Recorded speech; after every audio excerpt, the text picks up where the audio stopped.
Okay, that should be okay now. और मैं अब लेक्चर शुरू करने वाला हूं और आप लोग ध्यान देकर पढ़िएगा। बोर्ड पर लाइट पड़ रही है। अच्छा, अब आप बताएं, अब बोर्ड पर लाइट दिख रही है या नहीं दिख रही है? अब कमेंट्स करके बताएं प्लीज। ठीक है, अब मैं शुरू कर रहा हूं क्लास और सभी लोग ज्वाइन कर लेंगे। और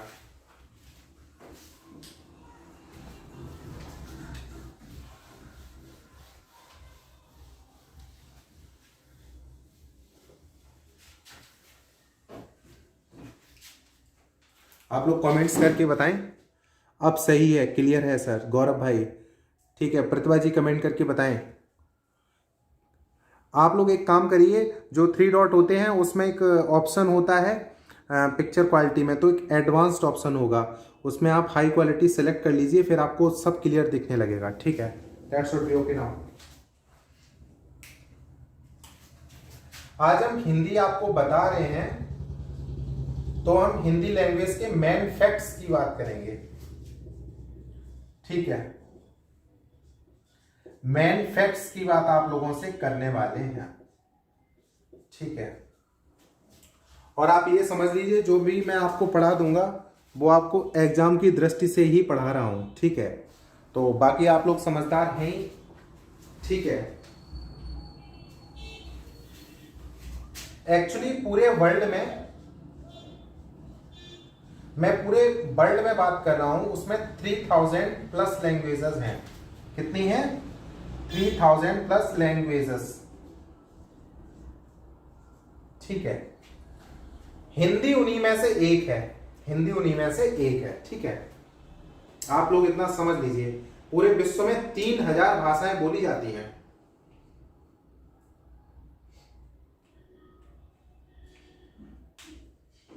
तो आप लोग ज्यादा से ज्यादा जुड़ते जाएं। मैं कमेंट्स आप लोगों के देख पा रहा हूं।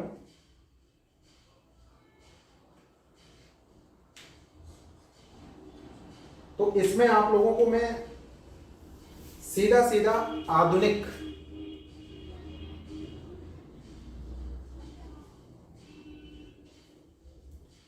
भारतीय आर्य भाषा के बारे में बता रहा हूं। आप लोग मेरी हैंड राइटिंग तो देख ही पा रहे होंगे। आधुनिक भारतीय आर्य भाषा के बारे में मैं बता रहा हूं। ठीक है,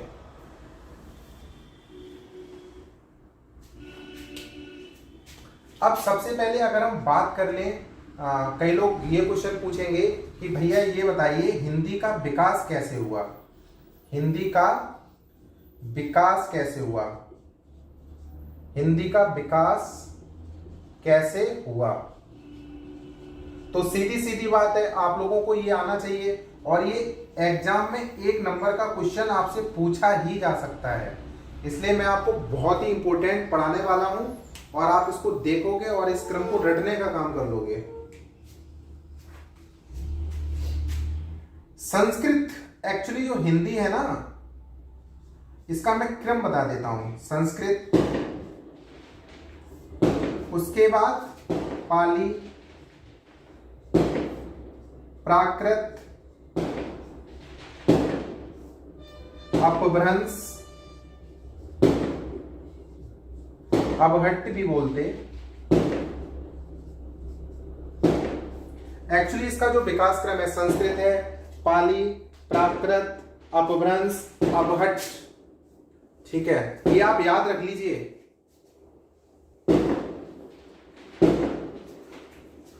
और फिर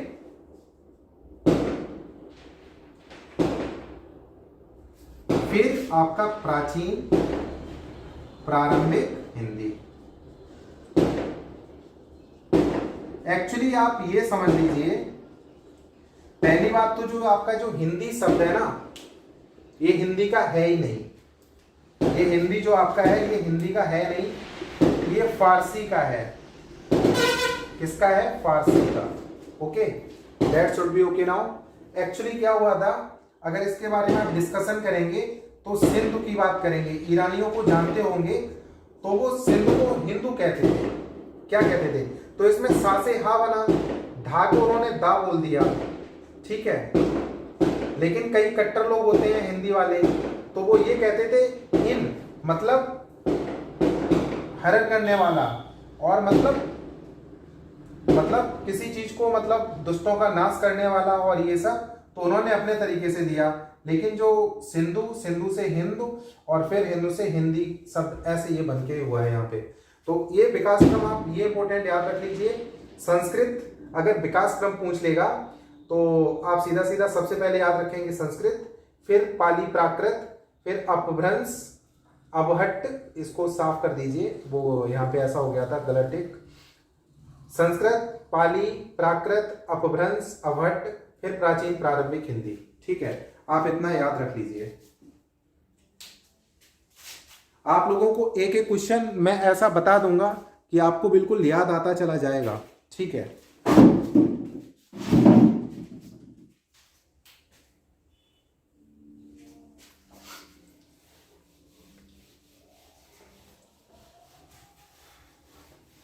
और ये आप नोट करते चलेंगे। आज मैं आपको बहुत सारा पढ़ाने वाला हूं। ठीक है,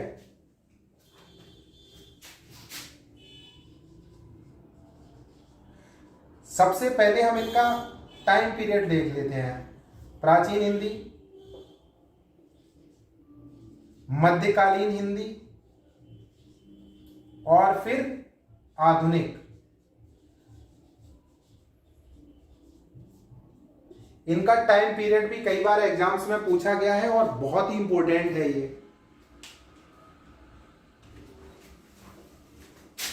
तो प्राचीन हिंदी का टाइम पीरियड आप याद रखना 1100 से 1400। मध्यकालीन का है 1400 से 1850, और आधुनिक का आपका है 1850 से अब तक, टिल नाउ, मतलब अभी तक चल रहा है, कंटिन्यूड।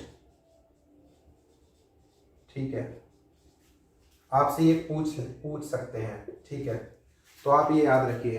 प्राचीन का है 1100 से 1400, मध्यकालीन का है 1400 से 1850, और आपका आधुनिक है 1850 से लेकर अब तक। आपको याद हुआ? ठीक है,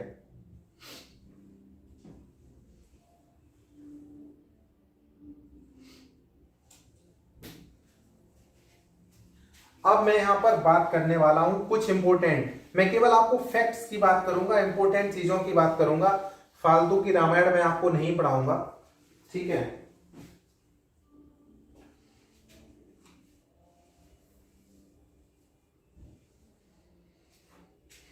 अगर आपका ये क्वेश्चन पूछा जाता है अपभ्रंश में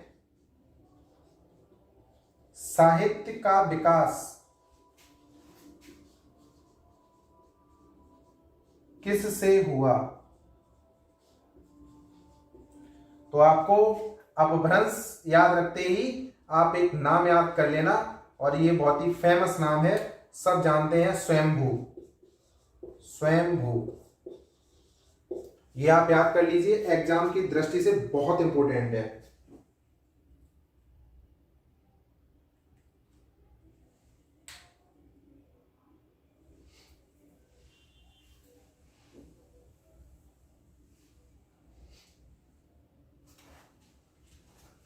अब यहां पे हम कुछ फैक्ट्स की बात कर ले रहे हैं। अगर आपसे कोई पूछे भैया आप बार बार अपभ्रंश भाषा की बात कर रहे हो, तो ये अपभ्रंश भाषा है क्या? तो अपभ्रंश भाषा, अगर हम लैंग्वेज की बात करेंगे, किसकी बात करेंगे? लैंग्वेज की बात करेंगे। तो लैंग्वेज में आप एक चीज समझ लीजिए, जो अपभ्रंश भाषा अस्तित्व में थी वो 500 से लेकर 1000 ईस्वी, 500 से लेकर 1000 ईस्वी। लेकिन स्वयंभू ने अवतार ले लिया। स्वयंभू एक क्या थे? कवि थे। स्वयंभू थे क्या? एक कवि थे। तो उन्होंने लिटरेचर को जन्म दिया। किसको? लिटरेचर को। लिटरेचर, ठीक है। तो आप ये समझ लीजिए कि हिंदी भाषा में जो अपभ्रंश भाषा की बात करेंगे तो उसका जो भाषा का टाइम पीरियड है वो 500 से 1000 ईस्वी है, और लिटरेचर का जो टाइम पीरियड है वो 800 से 1300 तक चला ये अपभ्रंश का। ये आपका बहुत ही अपभ्रंश का चैप्टर ही खत्म हो गया। अपभ्रंश में इससे ज्यादा क्वेश्चन आपसे पूछेगा नहीं। अपभ्रंश भाषा का अगर लैंग्वेज का पूछ लेंगे विकास, लैंग्वेज का विकास, तो आप सीधा सीधा करके आओगे 500 से 1000। लिटरेचर का पूछ लेंगे मतलब साहित्य का, तो 800 से 1300, और स्वयंभू कवि ने 800 में स्टार्ट किया इसको। That should be okay now, fair enough. If any query you can ask without any hesitation.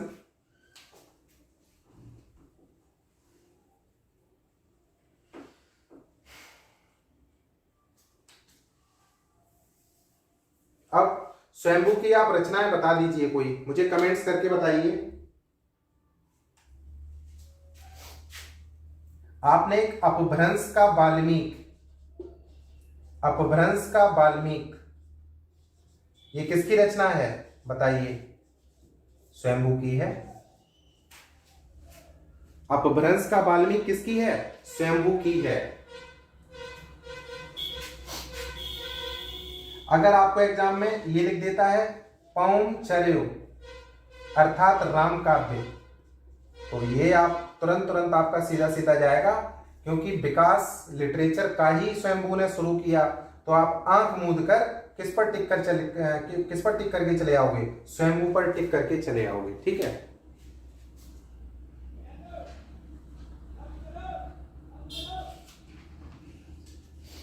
अब आप लोग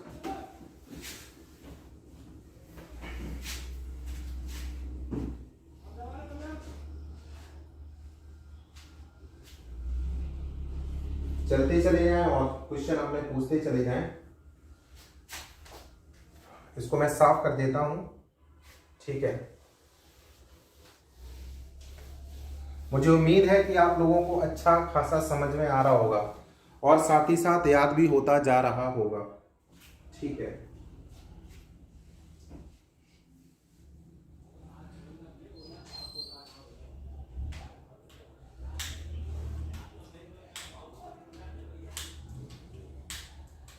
अब मैं आप लोगों से बात करने वाला हूं बहुत ही इंपॉर्टेंट, ठीक है। हिंदी शब्द की व्युत्पत्ति हमने आपको बताई दी थी कि सिंधु से हिंदू बना, हिंद हिंदी हो गया, ठीक है। और उसके रचनाकार आपको पता ही है, ठीक है। तो अब हम यहां पर बात कर ले रहे हैं मध्यकालीन हिंदी की। मध्यकालीन हिंदी बहुत ही मजा आएगा आपको, बहुत ही इंपॉर्टेंट चीज पर पढ़ा रहा हूं, वेरी इंपॉर्टेंट, बहुत इंपॉर्टेंट चीज है आपकी, और आप इसको बहुत अच्छी से करके आओगे। मध्यकालीन में 3 चीजें याद रख लेना: ब्रजभाषा, अवधी और खड़ी बोली। ये सब किसकी हैं? मध्यकालीन हिंदी की हैं। किसकी हैं दोस्त? मध्यकालीन हिंदी की हैं। आपकी ब्रजभाषा, अवधी और खड़ी बोली, ठीक है।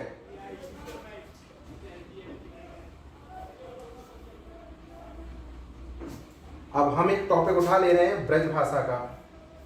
तो ब्रजभाषा आपको बताने वाले हैं ब्रजभाषा के बारे में, ठीक है। किन किन का नाम फेमस हुआ ब्रजभाषा में, किन का नहीं हुआ, तो ये हम आपको बताएंगे।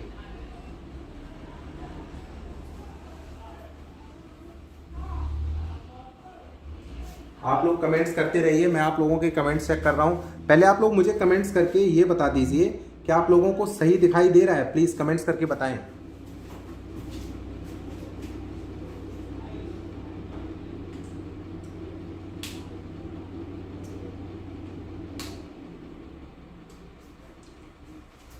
तो ब्रज भाषा में अगर हम बात कर लेंगे तो सूरदास को कौन भूल सकता है? तो पुष्टि मार्ग के कौन थे? सूरदास। इसकी आप ट्रिक याद कर लेना और इसको याद कर लेना PS प्राइमरी स्कूल, ऐसे करके आप याद कर लोगे तो आपको पुष्टि मार्ग का याद रहेगा सूरदास, सीधा सीधा, ठीक है।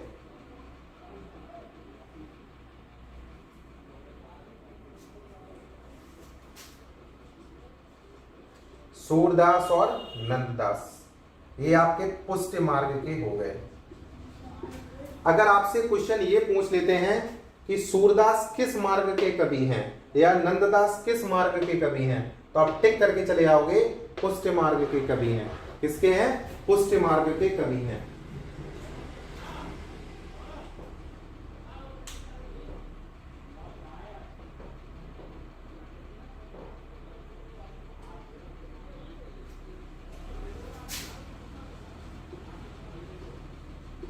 निम्बार्क के कौन है बताइए? श्री भट्ट, ये याद कर लेना।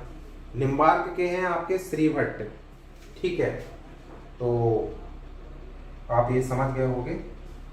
पुष्टि मार्ग में आप सूरदास नंददास याद करिए, निम्बार्क में श्री भट्ट याद करिए।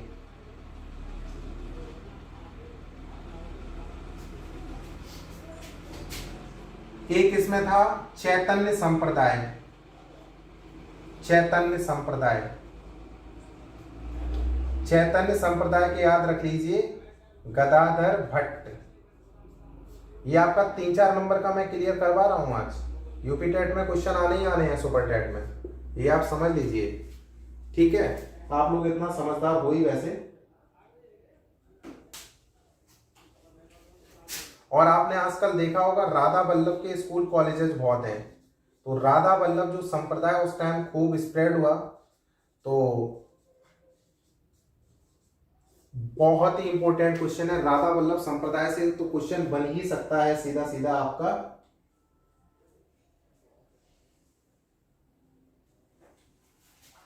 तो इसका आप लोगों को सब जानते होंगे, हित हरिवंश, हित Harivansh, that should be okay now.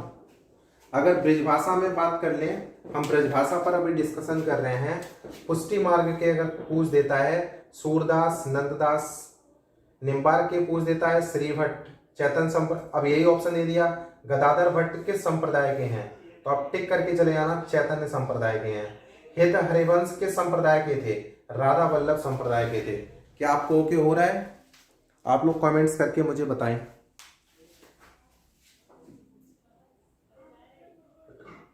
ओम,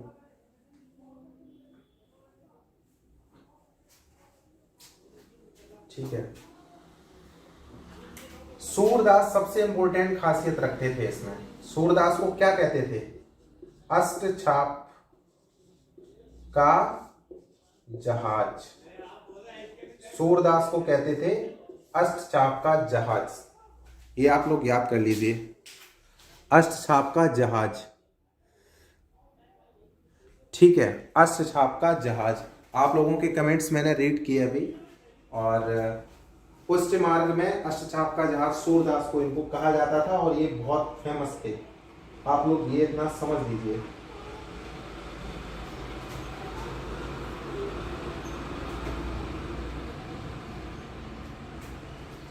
अब मैं इसको साफ कर देता हूं, तो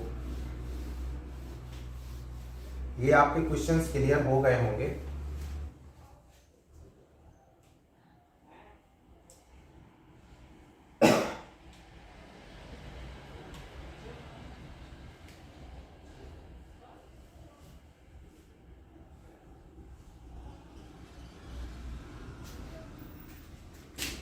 अब मैं आप लोगों को पढ़ाने वाला हूं रीतिबद्ध कवि। रीतिबद्ध कवि से 1 नंबर का क्वेश्चन आपका पूछा ही जाता है, 1 नंबर का क्वेश्चन आपसे पूछा ही जाता है, बहुत इंपॉर्टेंट है। ऐसा बता दूंगा कि जिंदगी में कभी रीतिबद्ध कवियों के नाम भूलोगे नहीं, ठीक है। तो रीतिबद्ध कवियों के मैं नाम बताने वाला हूं आप लोगों को, ठीक है।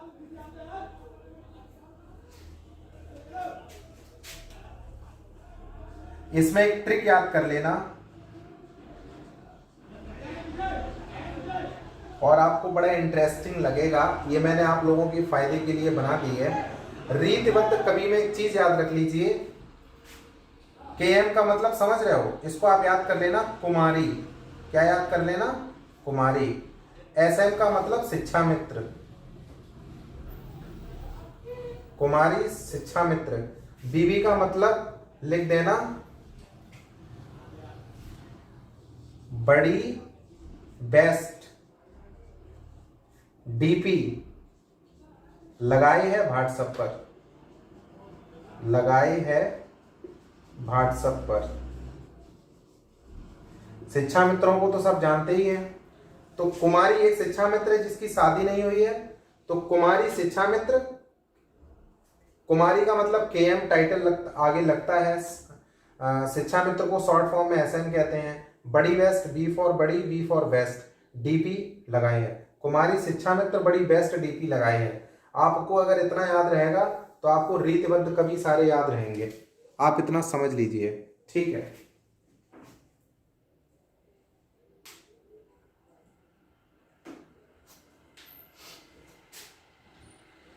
के, अब आप लोग दिमाग लगाइए, के से क्या होगा, के से हो जाएगा केशव दास, केशव दास। एम से क्या हो गया, मतिराम।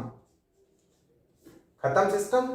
केशव दास मतिराम आप याद रखिए, बहुत ही अच्छा आपको याद रहेगा, आप ये समझ लीजिए।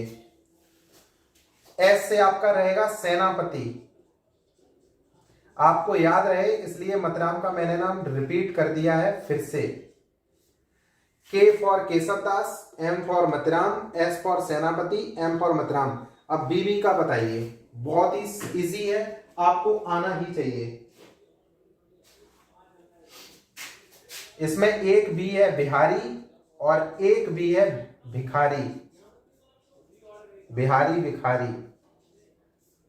और डीपी, इसका आप लोग बता दोगे, आप लोग हिंदी हमसे ज्यादा ही जानते होगे।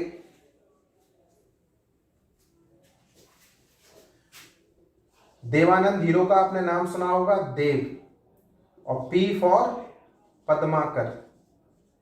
अब बताओ कभी भूल पाओगे इसको। के एम, ये मैंने मतलब कुमारी का कर दिया, किसका कर दिया, कुमारी का। कुमारी मतलब केशव दास मतिराम, सेनापति मतिराम ये क्या है, शिक्षा मित्र है। बिहारी भिखारी क्या है, बीबी है। और ये देव पद्माकर क्या है, डीपी है। आप इसको ऐसे याद कर लेना, कुमारी शिक्षा मित्र बड़ी बेस्ट डीपी लगाए हैं। आपसे अगर ये पूछ दिया जाता है भिखारी किस शाखा के कवि हैं, आपको एक ऑप्शन दे देगा रीतिबद्ध कवि, एक ऑप्शन दे देगा रीत मुक्त कवि, एक जगह दे देगा सूफी कवि, तो आपको कुछ याद ही नहीं होगा। लेकिन अगर आपको ये पता है, ये वाला सीरियल पता है, तो आप इनके नाम बड़े अच्छे से रट सकते हो और आप सीधा सीधा टिक करके चले जाओगे कि भैया कुमारी मतलब केशव दास मतिराम, ऐसे मतलब शिक्षा मित्र सेनापति मतिराम, बीबी बिहारी भिखारी और देव और पद्माकर, ये सब रीतिबद्ध शाखा के कवि हैं। आप लोग कमेंट्स करके बताओ ट्रिक में मजा आया नहीं आया, प्लीज बताएं।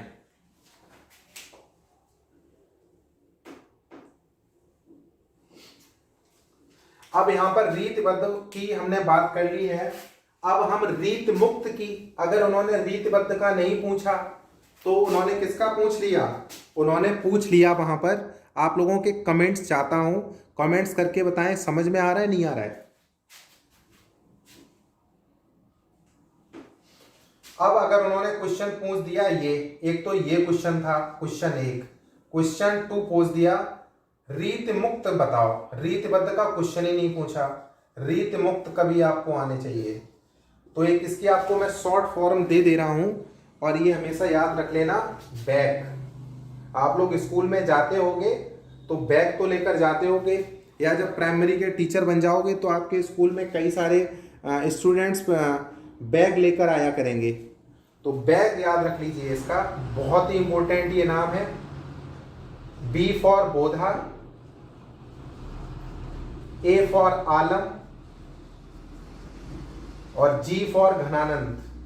अब उम्मीद है कि आपका कवि रीत मुक्त कवियों के नाम भूल नहीं पाओगे। रीत मुक्त कवि की ट्रिक याद रख लीजिए, बैग। क्या याद रख लीजिए, बैग। ठीक है, तो आपको मजा आया नहीं आया बताएं।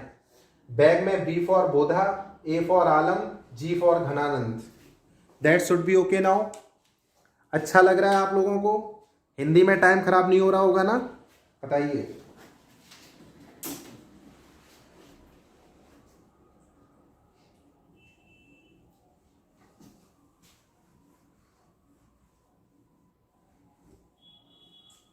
ये मैंने आपकी ब्रजभाषा खत्म कर दी। आप लोगों के कमेंट्स नहीं मिल पा रहे हैं, आप इसका स्क्रीनशॉट ले लेना, याद कर लेना, ठीक है। तो मैं आप लोगों को यहीं पे बता देता हूं, और इसमें सीधा सीधा है रीतिबद्ध कवि को आप याद रखना चाहें तो इसकी एक शॉर्ट ट्रिक है, कुमारी शिक्षा मित्र बड़ी बेस्ट डीपी लगाई है। मतलब केशव दास मतिराम, सेनापति मतिराम, बिहारी भिखारी और देव और पद्माकर। और अगर वो आपसे पूछ लेते हैं रीत मुक्त कवि, तो रीत मुक्त कवि में आप ट्रिक याद रख लीजिए, प्राइमरी स्कूल में जब तुम टीचर हो जाओगे तो स्टूडेंट वहां पे क्या लेके आया करेंगे, बैग लेके आया करेंगे। तो आप सीधा सीधा B for Bodha, A for Alam और G for Ghananand, that should be okay now. मुझे उम्मीद है कि आप लोगों को समझ में आ रहा होगा और इसको मैं साफ करने जा रहा हूं। ये आपकी मध्यकालीन हिंदी में हमने इसकी बात कर ली है बड़े अच्छे से, अब ब्रज भाषा में ये सब बता दिया है, ठीक है। और अब मैं आप लोगों से बात करने वाला हूं अवधि की। किसकी बात करने वाला हूं, अवधि की।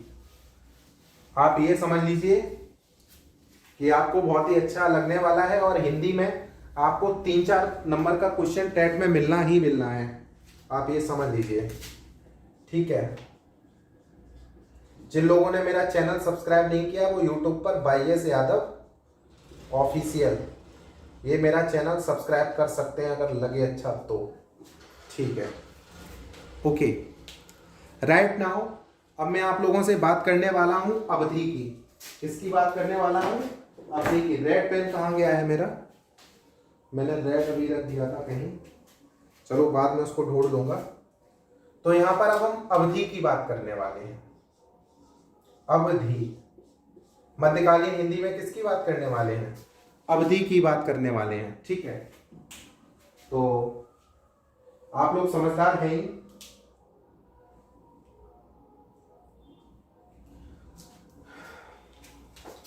अवधि को फेमस किसने किया, सूफी और प्रेम मार्गी कवियों ने। सूफी और प्रेम मार्गी कवियों ने अवधि को फेमस करने का काम किया, फेमस किया, ठीक है। आप लोगों को ये आना ही चाहिए, इतना तो इसका इंट्रो आना ही चाहिए आप लोगों को कि अवधि को सूफी और प्रेम मार्गी कवियों ने,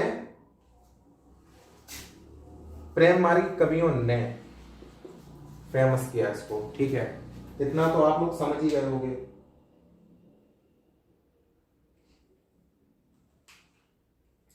अब इसमें ये जो सूफी और प्रेम मार्गी कवि थे इनकी आप ट्रिक याद कैसे करोगे, इन सूफी और प्रेम मार्गी कवियों के नाम कैसे याद रखोगे, तो वो मैं आप लोगों को बहुत ही अच्छे से समझा दूंगा और आपको बहुत ही अच्छे से याद हो जाएंगे, ठीक है।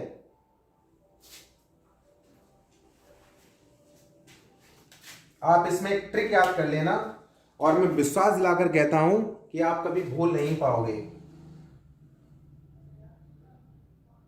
इसकी ट्रिक है K²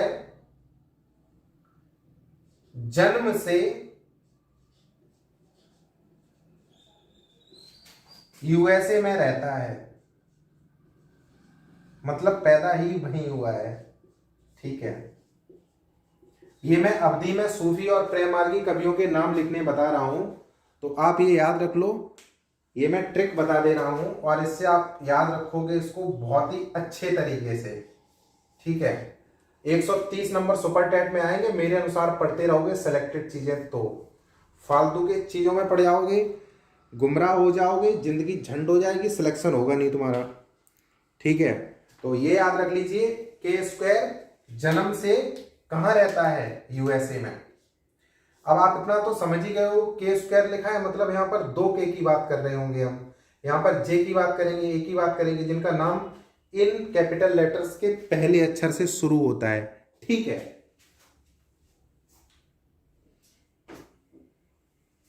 तो यहां पर जो K है ना, K², ये K² मालूम क्या है, मैं यहां पे लिख देता हूं। K² में एक K है कुतुबन और एक K है कासिम शाह। क्या है, K कुतुबन और एक है कासिम शाह। क्या आपको अच्छा लगा, क्या आपको याद हुआ, K² में K है, क्या हो गया, कुतुबन हो गया, और एक K क्या हो गया, कासिम हो गया, क्या हो गया, कासिम शाह।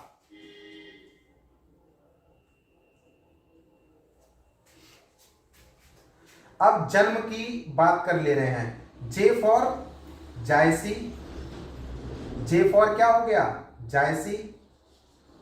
A फॉर क्या हो गया, आलम। N क्या हो गया, नूर मोहम्मद। और एम से हो गया मंझन। क्या हो गया? मंझन।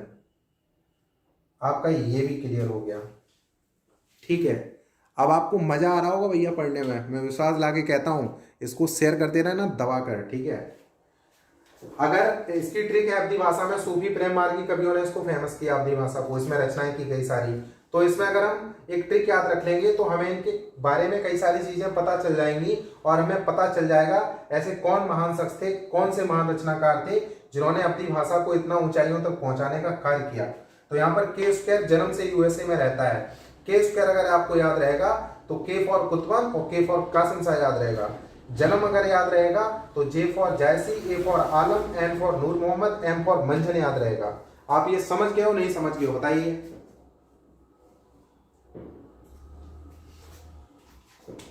और यूएसए में यू फॉर उस्मान और एस फॉर शेख निसार।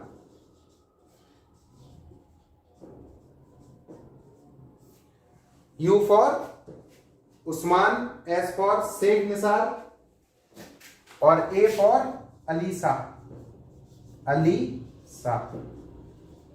बताओ, आपको कुछ याद करने की जरूरत पड़ी बिना उसके? आपको बहुत अच्छी तरह से पूरा याद हो गया होगा। के स्क्वायर जन्म से यूएसए में रहता है। के फॉर कुतुबन कासिम शाह, जन्म जायसी आलम नूर मोहम्मद मंझन और यूएसए में रहता है, मतलब उस्मान, शेख निसार, अली शाह। ये आपका बहुत ही अच्छे से क्लियर हो गया होगा। आप लोग कमेंट्स करके बता सकते हैं, और बहुत देर से आप लोगों के कमेंट्स मिले नहीं हैं। आपको साथ साथ क्लियर होता जा रहा है या नहीं, ये आप लोग कमेंट्स करके मुझे बताने का कार्य करें।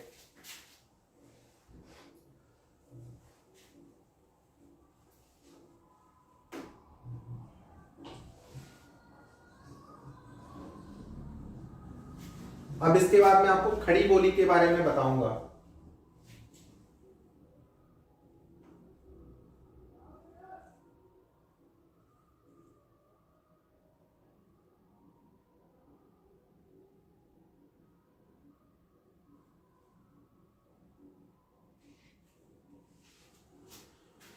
ठीक है,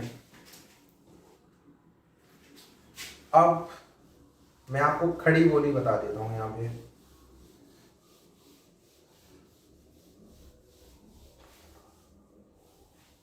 क्या बता देता हूं? खड़ी बोली। ठीक है, खड़ी बोली में एक आपका बहुत ही इंपॉर्टेंट चीज आपको रटनी पड़ेगी, याद रखनी पड़ेगी। इसका जो विस्तार है वो कहां हो गया? चेंज हो गया, उत्तर से दक्कन हो गया। कहां पे हो गया भैया? उत्तर से दक्कन। उत्तर से दक्कन हो गया इसका। आप ये समझ लीजिए, इसका जो सेंटर है, इसका जो सेंटर है वो कहां? उत्तर से जाके कहां हो गया? दक्कन हो गया। ठीक है, ये आपका क्वेश्चन पूछ सकता है, खड़ी बोली का मुख्य केंद्र उत्तर से कहां हो गया? एक ऑप्शन दे देगा दक्कन, तो आप लोग दक्कन पे टिक करके चले आओगे।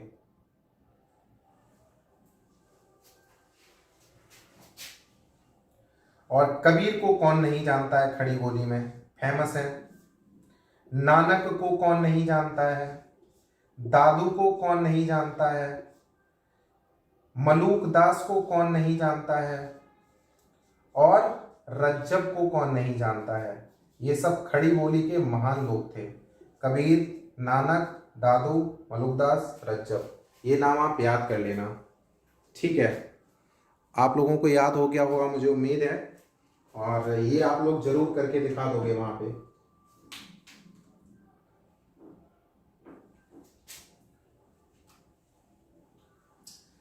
अब हम यहाँ पर आपके और क्वेश्चन कैसे बनेंगे उसके बारे में मैं आप लोगों से बात करने वाला हूँ। ठीक है, खड़ी बोली में इससे ज़्यादा नहीं पूछेंगे आपसे। अगर वो पूछ लेंगे कि खड़ी बोली की खासियत क्या थी, तो आप कह देना इसका जो मुख्य केंद्र था, मेन सेंटर था, वो कहाँ से कहाँ हो गया? उत्तर से दक्कन हो गया।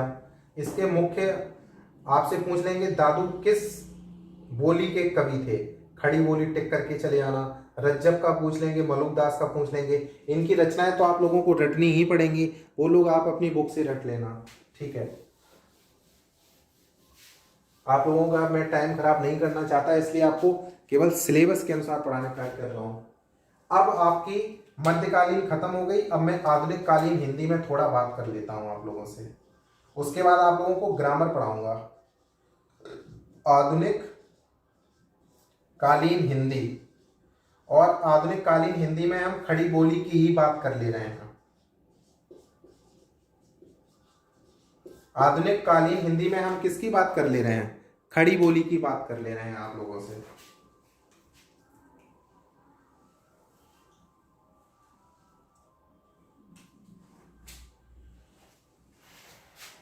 मतलब खड़ी बोली, इसके जो प्रारंभिक रचनाकारों की अगर हम बात करेंगे, प्रारंभिक रचनाकारों की बात करेंगे तो वो फोर्ट विलियम कॉलेज से बाहर के पोइट्स की बात करेंगे, बाहर के पोइट्स की बात करेंगे। ठीक है, आप लोगों को बहुत ही मैं इजी वे में समझाने का कार्य कर रहा हूं। समझ जाओगे तो आपके लिए हितकर रहेगा, नहीं समझोगे तो कोई आपके ऊपर डिपेंड करता है टोटल।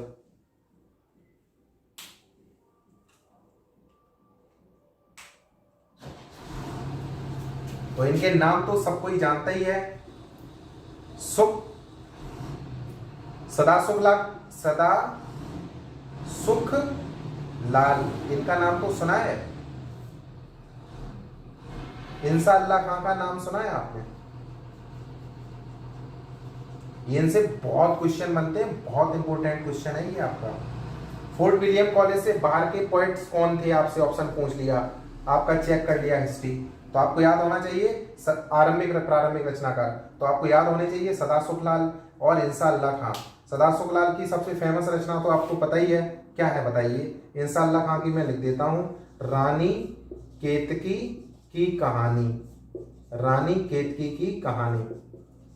और इसकी तो सदासुख लाल की भी लिख दे रहा हूं, सुख सागर, सुख सागर।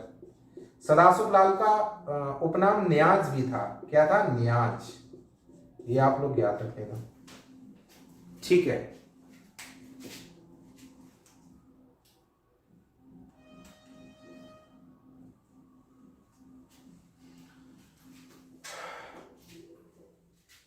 ये तो कहां के हो गए? आउटर लोग हो गए, ये बाहरी व्यक्ति हो गए। ये फोर्ट विलियम कॉलेज से बाहरी व्यक्ति थे। ठीक है, अब हम बाहरी व्यक्तियों की बात नहीं करने वाले हैं, अब हम फोर्ट विलियम कॉलेज कलकत्ता के भीतर के लोगों की बात करने वाले हैं। ठीक है, से के भीतर के, कैलकाटा में है तो सौरभ गांगुली यहाँ के रहने वाले हैं। फोर्ट विलियम कॉलेज कलकत्ता के पोएट्स की अब बात कर लें, के लोगों की बात करें। ठीक है, तो इसमें आपका दो नाम बहुत ही इंपॉर्टेंट है।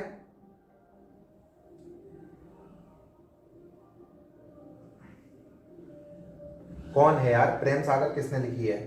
एक तो सदल मिश्रा है, उसकी आपको रचना पता है? नासिकेतो पाख्यान, नासिकेतो पाख्यान। और लल्लू लाल की कौन सी है भैया? प्रेम सागर। कौन सी है? प्रेम सागर। आप लोगों को याद हो गया होगा।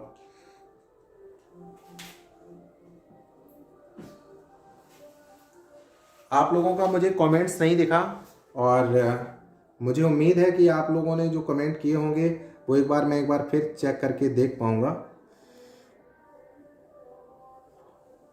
दीपमाला को कंफर्म हो गया, इन्होंने लिखा एक्सीलेंट सर। ऋषि गुप्ता लिख रहे हैं। सब लोग, आप लोग इसको ज़्यादा से ज़्यादा शेयर करने का काम कर दिया करिए, तो हमें भी अच्छा लगेगा पढ़ाने में और आप लोगों को भी लगेगा अच्छा पढ़ने में।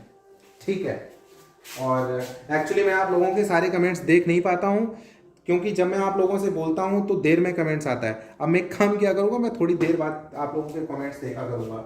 ठीक है,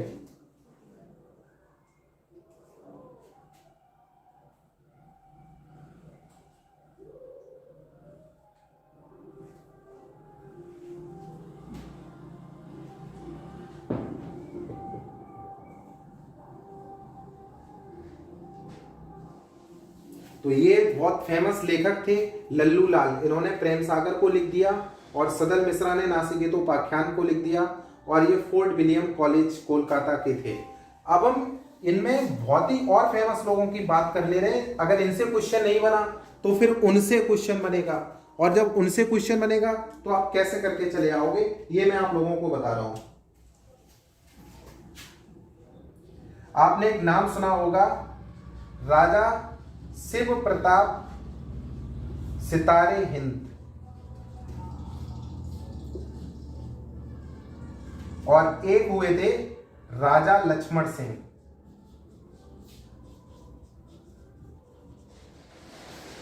ये प्रसिद्ध लेखक हुए खड़ी बोली के आधुनिक में, फेमस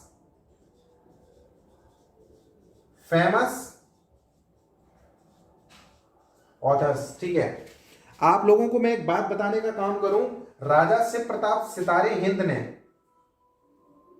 भाषा के गमारूपन को दूर किया और राजा लक्ष्मण सिंह ने संस्कृत निष्ठ हिंदी का प्रयोग किया।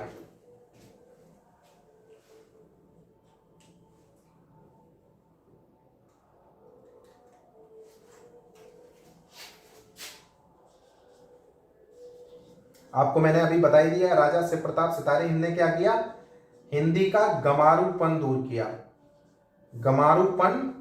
दूर किया। और आपको एक क्वेश्चन पूछ लेगा, और ये पीसीएस में एक बार क्वेश्चन पूछा गया था, पीसीएस का क्वेश्चन है, बहुत पहले पूछा गया था कि उर्दू ए मोल्ला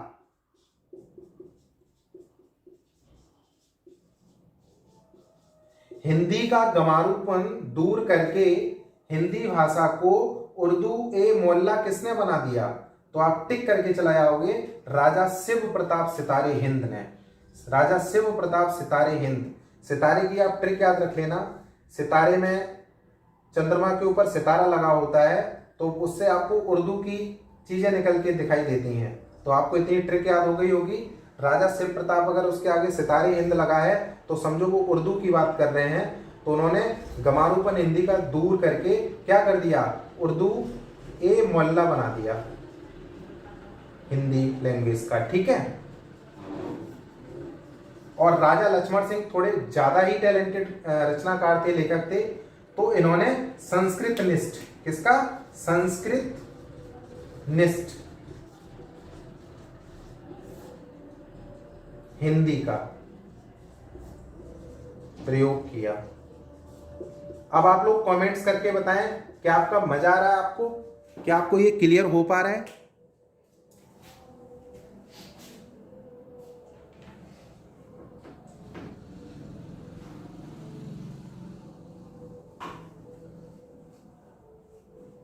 आप लोग कमेंट्स करके बताएं।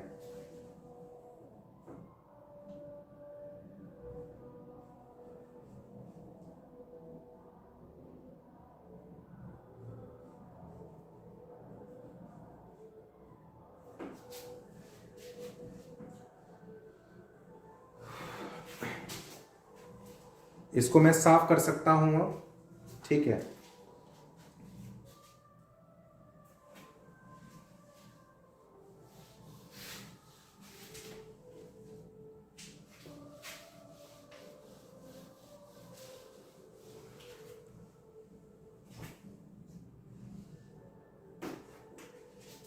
अब आपसे अगर कोई भारतेंदु युग का टाइम पूछ ले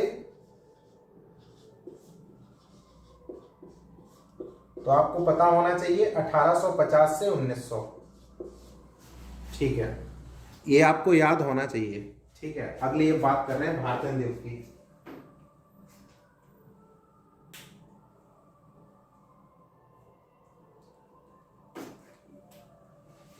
अगली भारतेंदु युग में तो भाषा नई चाल में ढली भाषा, इतना बस याद रख लीजिए। भारतेंदु युग भी इसको कहा जाता है। ठीक है, भारतेंदु में नई चाल में ढली।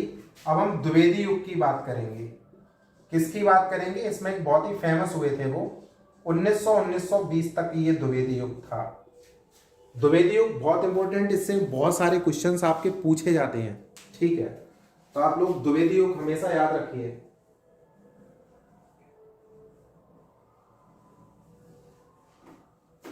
और इसमें आप लोगों एक नाम तो जरूर जानते हो, महावीर प्रसाद द्विवेदी।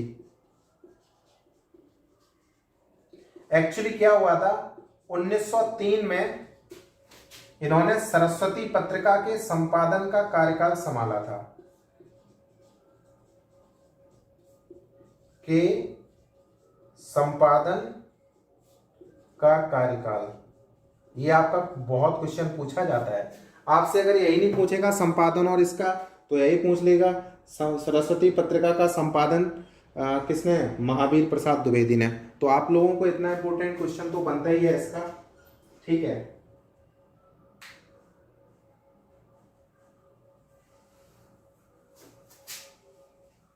और इसमें मैं आप लोगों को बहुत ही इंपॉर्टेंट ट्रिक बता देता हूं, और इसको आप याद रख लीजिए, MS PM PC, ये ट्रिक है आपकी इनके रचनाकारों के नाम याद रखने के लिए, ठीक है। द्विवेदी युग की बात कर रहा हूं, ट्रिक।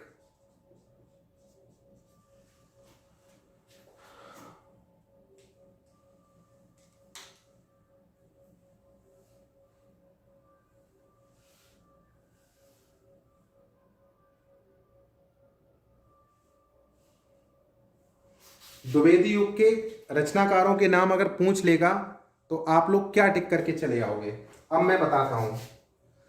इसको आप ऐसे करके याद कर लीजिए, MS मतलब Mahendra Singh Dhoni, MS Dhoni prime minister के साथ प्रेस कॉन्फ्रेंस कर रहे हैं, इसकी आप ऐसे ट्रिक याद कर लेना, MS धोनी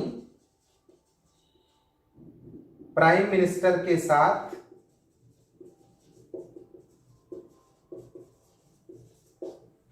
प्रेस कॉन्फ्रेंस कर रहे हैं, पीसी कर रहे हैं, शॉर्ट फॉर्म लिख दे रहा हूं उसका, ठीक है। क्या कर रहे हैं, पीसी कर रहे हैं। अब आपको ये बहुत ही अच्छे से याद हो जाएगा दोस्त। M का मतलब यहां पर क्या है, महावीर प्रसाद द्विवेदी, क्या है, महावीर प्रसाद द्विवेदी, ठीक है। M का मतलब यहां पर क्या है, महावीर प्रसाद द्विवेदी।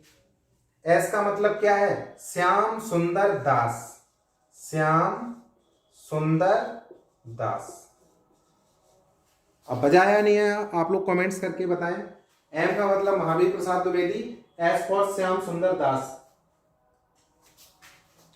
P का मतलब है पदम सिंह, पदम सिंह। और M का मतलब है माधव प्रसाद, माधव प्रसाद। बताओ आपको अब बिल्कुल रटने की जरूरत है, मुझे तो लगता है ये ट्रिक के बाद आपको रटने की कोई जरूरत नहीं पड़ने वाली है। और पीसी मतलब P फॉर सरदार पूर्ण सिंह का आपने नाम सुना होगा, पूर्ण सिंह, और C फॉर चंद्रधर शर्मा गुलेरी। बताओ द्विवेदी युग आपका क्लियर हुआ, ये इनके प्रमुख रचनाकार थे दोस्त। आप इसकी ट्रिक याद कर लेना, MS धोनी प्राइम मिनिस्टर के साथ प्रेस कॉन्फ्रेंस कर रहे हैं, MS धोनी प्राइम मिनिस्टर के साथ प्रेस कॉन्फ्रेंस कर रहे हैं, MS धोनी प्राइम मिनिस्टर के साथ PM के साथ PC कर रहे हैं, प्रेस कॉन्फ्रेंस कर रहे हैं। M for Mahavir Prasad Dwivedi, S for Shyam Sundar Das, P for Padam Singh, M for Madhav Prasad, P for Purn Singh, C for Chandradhar Sharma Guleri. आप लोगों को याद हुआ नहीं हुआ बताएं कमेंट्स करके। मुझे लगता है कि आपको बहुत ही अच्छे से ये तैयार होने का काम हो रहा होगा, ठीक है।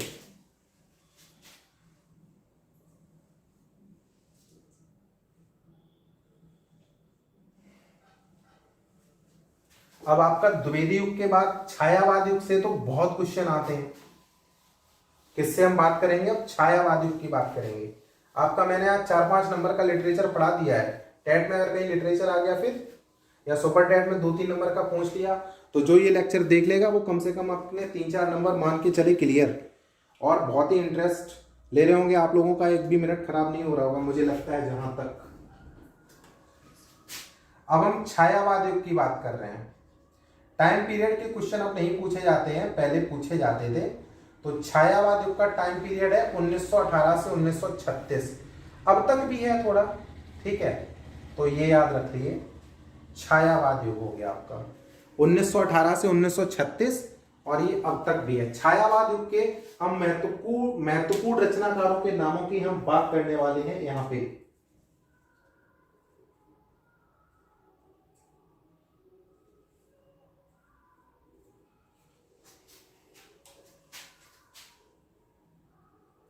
तो इसमें एक ट्रिक याद रख लीजिए, जो खड़ी बोली है ना, साहित्यिक खड़ी बोली, इसका इसमें बहुत ज्यादा विकास हुआ है। तो इसमें आप एक चीज याद रख लीजिए, तो आपको जैसे पता है, मतलब कोई है, मतलब पीपीएन, जो लोग कानपुर के होंगे वो जानते होंगे, पीपीएन एक डिग्री कॉलेज है वहां पे, और एमआर, ठीक है, एमआर आप जानते हो दवाइयों वाला। पीपीएन में एमआर दवा का प्रचार करने गया, पीपीएन में एमआर दवा का प्रचार करने गया, ठीक है, पीपीएन में एमआर दवा का प्रचार करने गया। अब भैया जो लोग समझदार हैं और जो लोग टैलेंटेड हैं वो समझ गए होंगे, यहाँ पे पीपीएन में एमआर दवा का प्रचार करने गया, तो इनसे छायावाद युग के रचनाकार कौन कौन से निकल के आते हैं। पी फॉर प्रसाद, प्रसाद मतलब Jaishankar Prasad, P for Pant, Sumitra Nandan Pant, N for Suryakant Tripathi Nirala. बोलो मजा आया बेटा। P for Prasad, P for Pant, N for Nirala, और एम यहाँ पे क्या हो गया, महादेवी वर्मा, क्या हो गया, महादेवी वर्मा, और आर यहाँ पे क्या हो गया, राम कुमार वर्मा। बताओ बेटा, आ रहा मजा, नहीं आ रहा, कमेंट्स करके बताओ, फिर उसके बाद मैं आगे शुरू करता हूं इसको।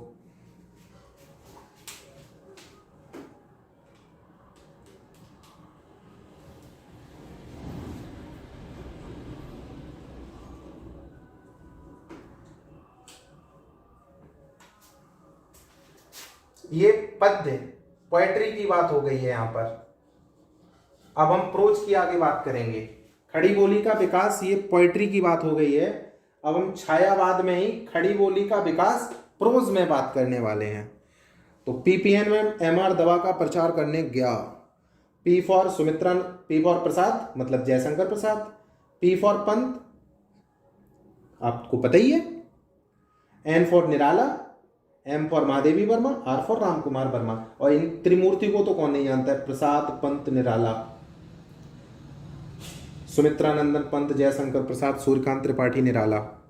मतलब छायावाद युग के अगर विकास क्रम की बात आ जाएगी तो 1918 से 1936 अब तक भी है ये। तो इसमें साहित्यिक खड़ी बोली का विकास हुआ, और इनके अगर हम पोएट्स की बात कर लेंगे तो आप ये समझ लीजिए, और इसमें रचनाकारों की बात कर लेंगे। तो एक ट्रिक याद रखना, आप छायावाद युग में भूल जाओ छायावाद युग के महान लोग कौन थे। तो पीपीएन में एमआर दवाई का प्रचार करने गया, आपको नाम याद रहेंगे, Jaishankar, P for Prasad, P for Pant, N for Nirala, Jaishankar Prasad, Sumitra Nandan Pant, Suryakant Tripathi Nirala, MR में M for Mahadevi Verma, R for Ram Kumar Verma. Comments करके आप लोग बताएं कैसा लग रहा है। ठीक है,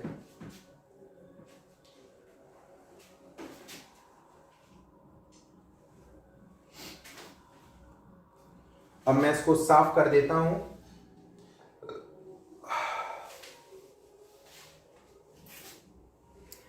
अब यहां पर हम पोएट्री की बात नहीं करेंगे, यहां पर अब हम लोग प्रोज की बात करेंगे दोस्त। किसकी बात करेंगे, प्रोज की, मतलब गद्य की बात करेंगे। किसकी बात करेंगे, गद्य की बात करेंगे, लिटरेचर की बात करेंगे, प्रोज की बात करेंगे। ठीक है, आप लोगों ने poetry, fiction, non fiction, dramas खूब पढ़े होंगे। Poetry, fiction, non fiction, drama, ठीक है।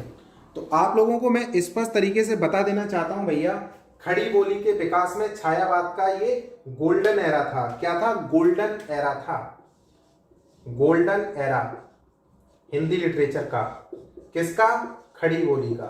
गोल्डन एरा था छायावाद का। छायावाद युग था एक गोल्डन एरा खड़ी बोली का। इतना आप समझ लीजिए, ठीक है। तो इसमें ऐसे ऐसे नाम है जिनको कभी दोस्त भूल नहीं पाओगे।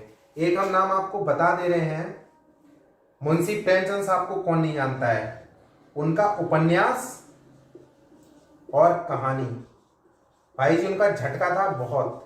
उपन्यास और कहानी मुंशी प्रेमचंद, ठीक है, याद रख सकते हो दोस्त। मुंशी प्रेमचंद साहब जो थे, उन जैसा मुझे, एक्चुअली मैं आपको बताऊं, मुंशी प्रेमचंद साहब जो थे ना, वो भूखे पेट का साहित्य लिखते थे। ये किसका साहित्य लिखते थे? भूखे पेट का साहित्य। और जो जयशंकर प्रसाद थे, वो भरे पेट का साहित्य लिखते थे। मुंशी प्रेमचंद गरीब लोगों के आदमी थे और जयशंकर प्रसाद अमीर लोगों के आदमी थे। आप लोग इतना समझ लीजिए। तो मुंशी प्रेमचंद भूखे पेट का साहित्य लिखते थे और जयशंकर प्रसाद साहब भरे पेट का साहित्य लिखते थे। मुंशी प्रेमचंद जैसा वर्णन कोई कर नहीं पाया है उपन्यास और कहानियां। और इनकी ये जो उपन्यास कहानी की खासियत ये है, इनमें कई सारी चीजें ऐसी हैं जो इन पर खुद बीती हैं। इन्होंने कभी कभी इनकी रचनाएं पढ़कर ये लगता है कि मुंशी प्रेमचंद खुद ही अपनी कहानी बयां कर रहे हैं अपनी लेखन शैली के द्वारा, ठीक है। तो आप लोगों को ये चीज जरूर क्लियर हो गई होगी, मुझे लगता है, पूरी उम्मीद। तो ये उपन्यास कहानी मुंशी प्रेमचंद और ये भूखे पेट का साहित्य लिखते थे और जयशंकर प्रसाद भरे पेट का साहित्य लिखते थे। उपन्यास कहानी में कोई मैच नहीं कर सकता, no one can match Munshi Premchand, ठीक है। ग्रेट थे वो। आज के जमाने में होते तो उनको नोबेल पुरस्कार मिल गया होता लिटरेचर के लिए, समझ लो।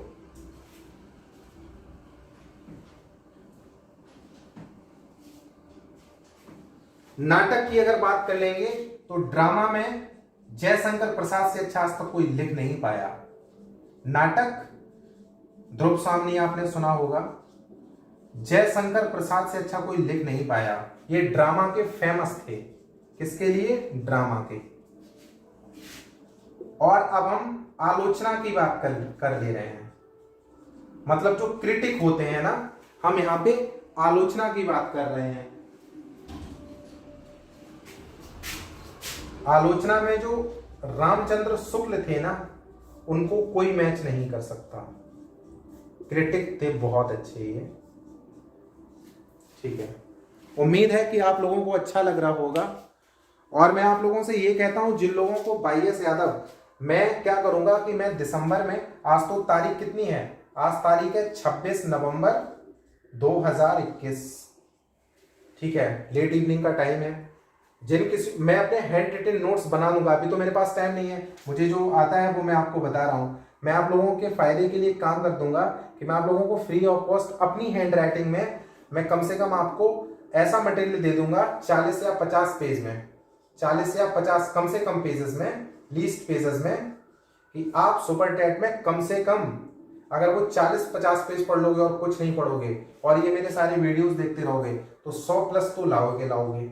और थोड़ा अगर खुद सेल्फ स्टडी कर लोगे और थोड़ा पढ़ने में अच्छे हो गए आप, आईक्यू आपका थोड़ा ठीक ठाक होगा, तो आप 130 नंबर लाकर सुपर टेट में इतिहास रचने का काम कर दोगे। और मैं विश्वास लाके कह सकता हूं, इस बार जो सुपर टेट का टॉपर है वो वाईएस यादव ऑफिशियल के यूट्यूब से निकलेगा, वाईएस यादव ऑफिशियल द्वारा पढ़ाया हुआ निकलेगा, ठीक है। कई लोग पूछ रहे हैं सर अपना व्हाट्सएप नंबर दे दीजिए, तो ये मेरा व्हाट्सएप नंबर है। तो व्हाट्सएप नंबर मैं लिख दे रहा हूं 90 58 65 88 88, ठीक है। जब बहुत ही अर्जेंसी हो तभी आप व्हाट्सएप या कॉल कर सकते हो, ठीक है। आपका समाधान कर दिया जाएगा। आप लोगों को मजा आ रहा है पढ़ने में? मुझे बताइए।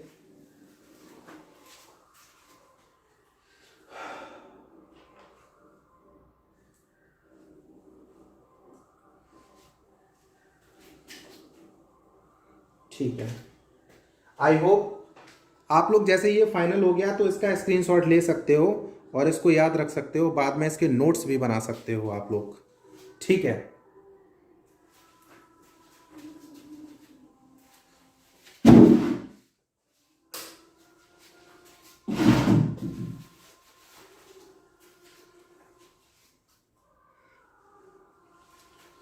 ठीक है, अब मैं साफ करता हूं, मैं कुछ और इंपॉर्टेंट क्वेश्चंस बता देता हूं कि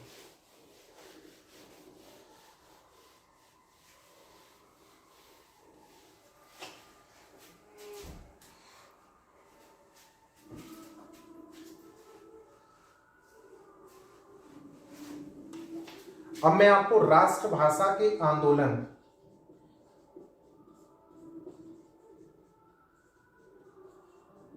इसकी बात कर रहा हूं।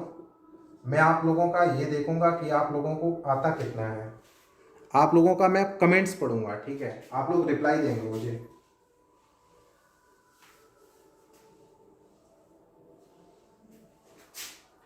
ये बताओ ब्रह्म समाज की स्थापना किसने की, बताइए आप लोग। ये क्वेश्चन बहुत पूछे जाते हैं। प्रार्थना, आर्य समाज, थियोसॉफिकल,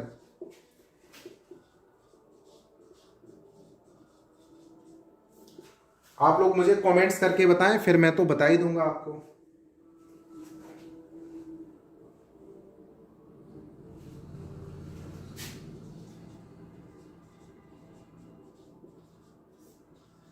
इसमें से एक क्वेश्चन आपको मिलता ही मिलता है और बहुत ही इजी क्वेश्चन है ये। एक नंबर का आपसे पूछ लिया जाता है, ठीक है।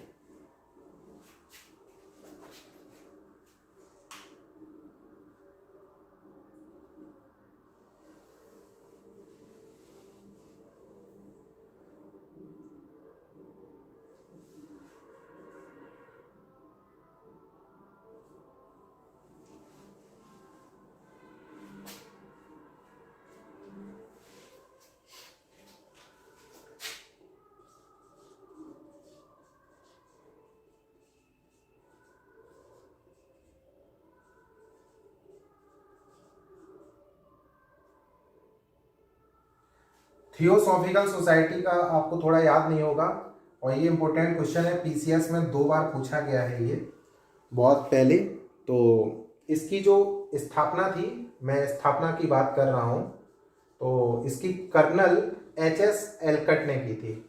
Colonel HS. एलकट, आप लोग ये हमेशा याद रख लीजिए।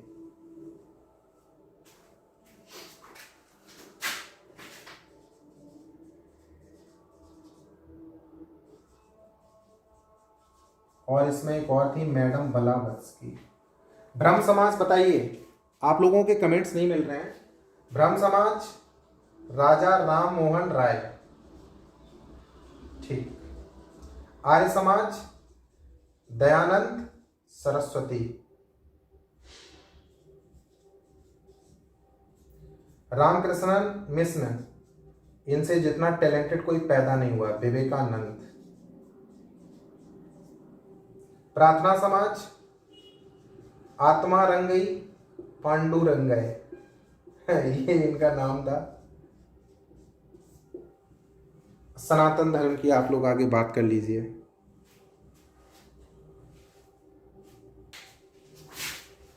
तो सनातन धर्म का आप लोगों का कमेंट्स नहीं आ रहा, मैं अभी देख रहा था। तो सनातन धर्म के थे दीन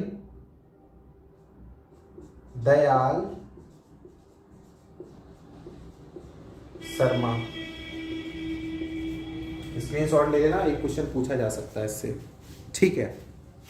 ब्रह्म समाज की तो आपको पता है राजा राम मोहन राय ने कलकत्ता में करी हुई थी।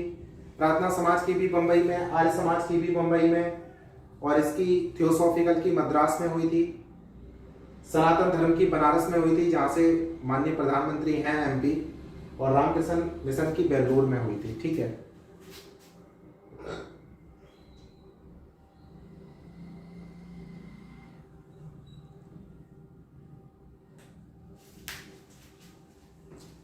और लास्ट में एक क्वेश्चन और मैं आप लोगों को बता रहा हूँ, बहुत इंपॉर्टेंट है, और ये अगर कर लोगे तो बहुत ही अच्छा रहेगा। अगर ये नहीं पूछेंगे तो फिर ये तो जरूर ही पूछेंगे। एक नंबर का क्वेश्चन ये है, तो ये भी आपको आना चाहिए। जबकि मैं हिंदी बैकग्राउंड का नहीं हूं, तब भी मैं आप लोगों को हिंदी में बता दे रहा हूं, इतना समझ लीजिए।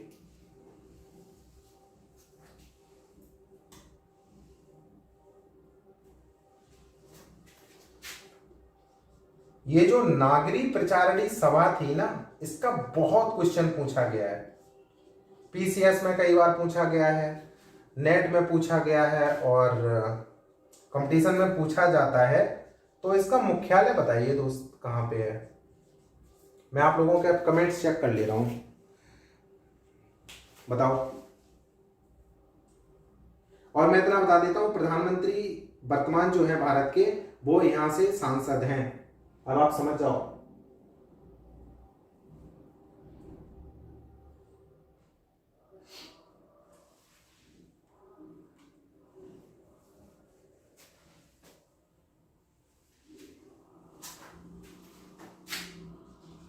काशी बनारस,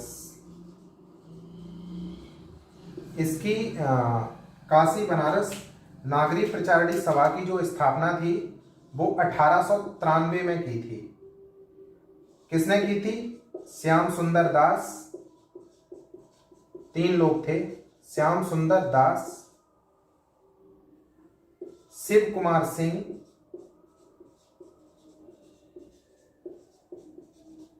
एक आप बता दीजिए। बहुत ही सरल है, मैं आप लोगों का भी ज्ञान चेक करना चाहता हूं।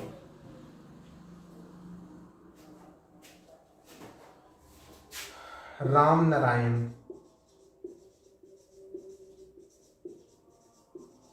खत्म। नागरिक प्रचारणी सभा का अगर क्वेश्चन पूछा जाएगा और ये पूछ लिया जाएगा कि कब हुई, तो 1893।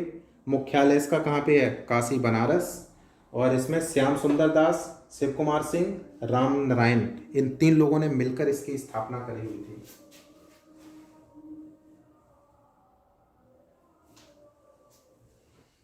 एक क्वेश्चन पूछा जाता है आपका, हिंदी साहित्य सम्मेलन, इसका मुख्यालय कहाँ है बताओ?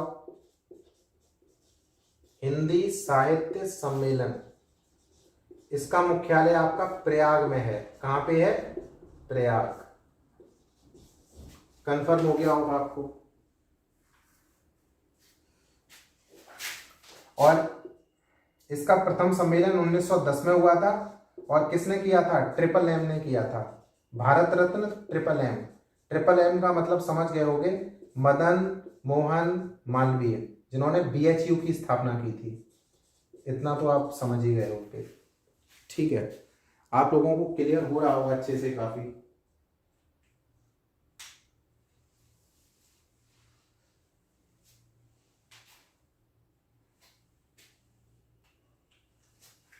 और एक और लास्ट ये पूछ सकता है, हिंदी विद्यापीठ का मुख्यालय कहाँ है? तो ये तो आपको अभी पता है, देवघर। पालगढ़ मत कर देना टिक, देवघर की बात हो रही है। ठीक है, अब आप लोगों को क्लियर हो रहा होगा बहुत अच्छे से।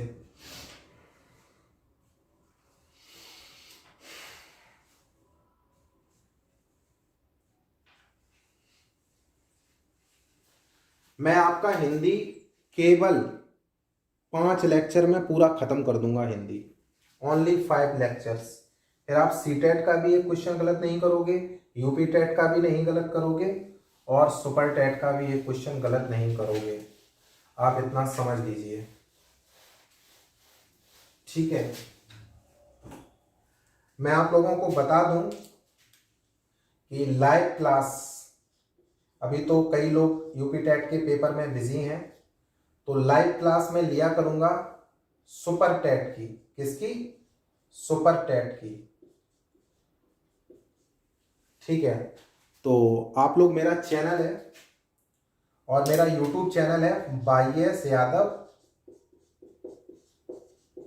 ऑफिशियल, ये सर्च कर लोगे। अगर लिंक नहीं है तो ये नाम, जैसे आप यूट्यूब में कई सारी चीजें सर्च करते हो, तो मेरा नाम की स्पेलिंग YS, उसके बाद स्पेस दे देना, यादव लिख देना, फिर ऑफिशियल। ये सर्च कर लोगे तो आपको मेरा फोटो मिलेगा और आप सब्सक्राइब कर दोगे तो आपको सारा लाइव सेशन मिलता रहेगा। आप ये समझ लो। अब मैं बता देता हूं, 1 दिसंबर से 1 दिसंबर 2021 से मैं लाइव रहा करूंगा इसी यूट्यूब चैनल पे और आपको 130 प्लस नंबर दिलवाऊंगा सुपर टेट में, फ्री ऑफ कॉस्ट। मेरा मकसद पैसा कमाना एक भी नहीं है, ईश्वर की दया से बहुत कुछ है, ठीक है। फ्री ऑफ कॉस्ट मैं आप लोगों को पढ़ाऊंगा, ठीक है। आप लोग फ्री में पढ़िए। मैं अपनी हैंड राइटिंग में 40-50 पेज के कम से कम पेजेस का नोट्स दे दूंगा, मैं बना दूंगा। जब मुझे टाइम लगेगा मिला करेगा तो मैं लिख दूंगा, सबको प्रोवाइड करा दूंगा। जो इतने पेज पढ़ लेगा उसके तो कम से कम 100 नंबर आने ही हैं, ऐसा मटेरियल दे दूंगा अपनी हैंड राइटिंग में सुपर टेट का सब। और जो मेरे डेली अपडेट्स देखते रहेंगे, न्यू चैनल मतलब अपडेट्स देखते रहेंगे, सारे लेक्चर्स देखते रहेंगे और थोड़ा बुक रीडिंग कर लेंगे और फर्जी कोचिंगों के चक्कर में नहीं पड़ेंगे, क्योंकि आप लोगों के शहर शहर में कोचिंगें खुल गई हैं। तो भैया सुपर टेट और इनकी सबकी तुम कोचिंगें करते हो फालतू में, जाते हो पागल बनते हो, अपना पैसा खराब करते हो। घर पे पढ़िए, सुपर टेट का पढ़िए, हम आपको पढ़ा रहे हैं। तो ये आप पढ़ लोगे तो आप 130 प्लस लेकर आओगे, ठीक है। लाइव क्लास मेरी 1 दिसंबर से मॉर्निंग में 5 बजे से लेके 7:30 बजे तक रहा करेगी मॉर्निंग, ठीक है। 2.5 घंटे की क्लास होगी। इसमें मैं आपको लाइव पढ़ाया करूंगा क्योंकि मेरे पास टाइम बहुत, इसके टाइम स्केड्यूल बहुत कम है। और दूसरा, मैं जो लाइव क्लास आपकी लिया करूंगा, ये जो मेरी क्लास हुआ करेगी वो शाम को हुआ करेगी और ये क्लास मेरी चला करेगी 9 बजे से लेके शाम को 9 बजे से 11:30 बजे तक, ये इवनिंग। तो सुबह 2.5 घंटे की क्लास और शाम को 2.5 घंटे, 5 आवर्स डेली आपको लाइव पढ़ाया करूंगा और आपको ऐसा पढ़ा दूंगा सुपर टेट में 130 नंबर लेकर डांस करोगे डीजे पर, ठीक है। आप लोग मेरा चैनल ये सब्सक्राइब कर लेना। और मैं विश्वास लाकर कह सकता हूँ, गांव की पृष्ठभूमि के जो गरीब कैंडिडेट्स हैं बीटीसी बीएड के, उनके सपने साकार हो जाएंगे गवर्नमेंट टीचर बनकर, ठीक है। और मेरा व्हाट्सअप नंबर भी मैं आपको लिख दे रहा हूँ और व्हाट्सअप पर भी आप कॉन्टैक्ट कर सकते हो, यही कॉलिंग है, व्हाट्सअप एंड कॉलिंग। नंबर मेरा है 90 58 65 और टेट्रा 8 लास्ट में 4 बार 8, ठीक है। तो आप आराम से पढ़ते रहो और विश्वास लाकर कह सकता हूँ, ये जो पूरा हिंदी का लेक्चर देख लेगा उसके सुपर टेट और हिंदी जो यूपी टेट का पेपर आएगा, कम से कम 3-4 क्वेश्चन फंसने।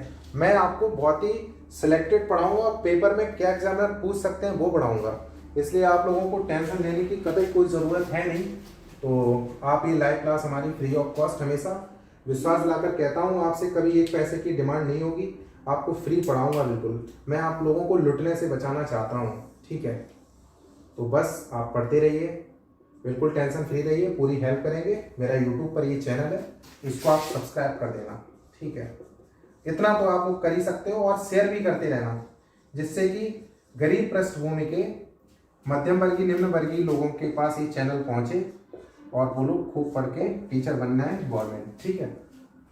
Thank you for joining us. आप लोग जुड़े रहे मुझसे और मुझे उम्मीद है कि आप लोगों को समझ में आया होगा। ऋषि गुप्ता लिख रहे हैं, जी सर आपसे बहुत उम्मीद है। जी बिल्कुल नकवी साहब, और आप लोग बिल्कुल टेंशन फ्री रहिए, मैं आप लोगों के सपने नहीं तोड़ूंगा। आप लोग बस मुझे लास्ट में ये बताइए, आज बोर्ड में क्लियर दिख रहा था सब? मुझे कमेंट्स करके जल्दी जल्दी बताइए।